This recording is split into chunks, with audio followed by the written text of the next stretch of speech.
Olá, galerinha! Aqui é a professora de artes Débora e o assunto de hoje é a arte grega e a pintura em cerâmica. Na última atividade a gente falou em arte grega, certo? A gente falou sobre a questão da proporção, da simetria, estão lembrados? Então, ainda falando sobre a arte grega, algo que era muito característico nessa civilização eram as cerâmicas, em particular a forma como os artistas gregos pintavam as cerâmicas. Os vasos gregos eram conhecidos não só pelo equilíbrio de sua forma, mas também pela harmonia entre o desenho e as cores. Vamos lá, o que acontece? A gente já viu que eles tinham uma grande preocupação daquela questão da simetria, da proporção, e para isso eles levavam em todas as áreas de sua arte. Então, os seus vasos, eles começaram do mesmo jeito que eles desenvolveram essa técnica de simetria e proporção, desenvolveram a matemática e tudo mais em torno da arte, né, para aperfeiçoar a sua forma de fazer a sua manifestação artística. Eles também foram fazendo criações e desenvolvendo a sua arte na cerâmica. Então, um artista uma vez realizou uma grande modificação na arte de pintar os vasos. Ele inverteu o esquema de cores. Então, era o seguinte, você tinha um vaso de cerâmica, na cor da cerâmica, que é aquela cor de barro, né? Porque era vasos de barro mesmo. Então, que era avermelhado. O artista fazia o desenho, que na grande maioria das vezes eram inspirados na mitologia.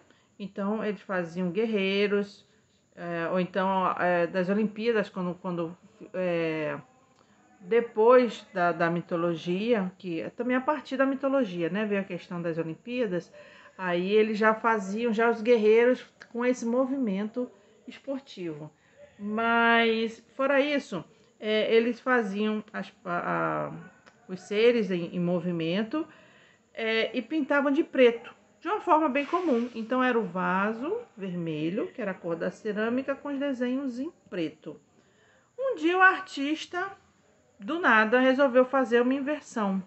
O que ele fez? Do mesmo jeito, ele fez o vaso em cerâmica, em tudo, mas só que ao invés dele pintar as figuras, desenhar a figura e pintar, ele pintava a parte de fora da cerâmica.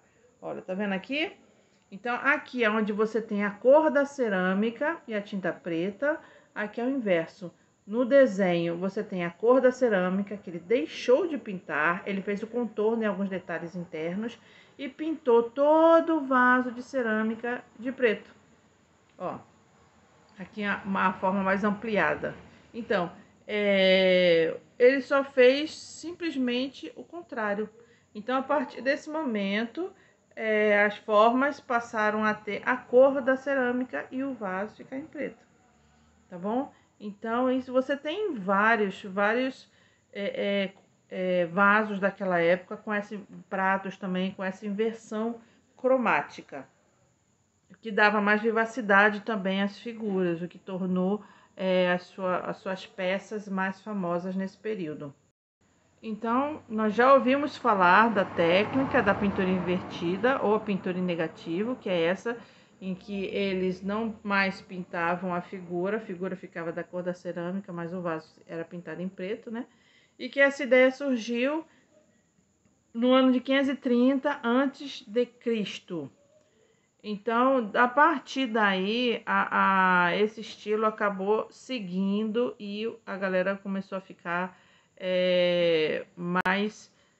ficou mais característico, tá, dos gregos. Então, vamos lá. O que você vai fazer é o seguinte. Do mesmo jeito que eles faziam a figura invertida e eles procuravam harmonizar a cor da cerâmica com o fundo preto que eles pintavam, você vai fazer isso também. Então, esse aqui é o seu vaso grego. Você tem a figura mitológica aqui no centro e você vai fazer o vaso negro, tá? Que é com as figuras em negativo. Então, aqui é uma pintura em negativo que você vai fazer. Então, não é deixar o vaso em branco e aqui pintar de preto, não. É o contrário. Aqui tudo é preto e você vai colocar os detalhes.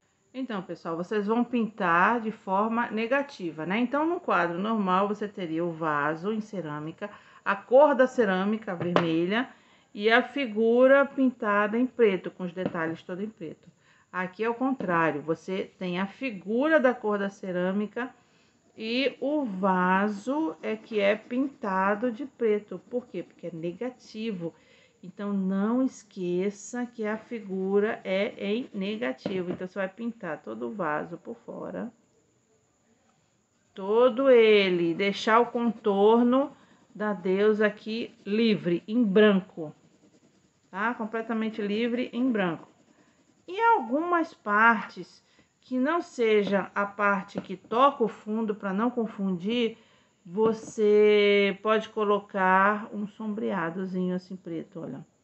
Então, aqui, vou botar aqui uma gola, pintei aqui uma faixa, pintei aqui um detalhe, pintei aqui um detalhe do escudo, mas a grande parte aqui, ela tem que ficar branca, tá? O que tem que ficar preto é o fundo. Eu não vou pintar o vaso todo não, senão vai tomar muito tempo. Mas aí você se liga que daqui até embaixo você tem que pintar o fundo e deixar ela branca. Só ocupar alguns detalhezinhos assim mais escurinhos, mas que não chegue perto daqui, senão confunde. E essas linhas geométricas também, tá? Você decora deixando uma parte branca e a outra escura. E aqui também tem outros também que você vai decorar também do mesmo jeito, escolhendo o que você vai deixar branco e o que você vai deixar preto, tá? Então, faça no capricho, com calma, não tem pressa. A gente fica por aqui. Um beijo, um queijo e até a próxima.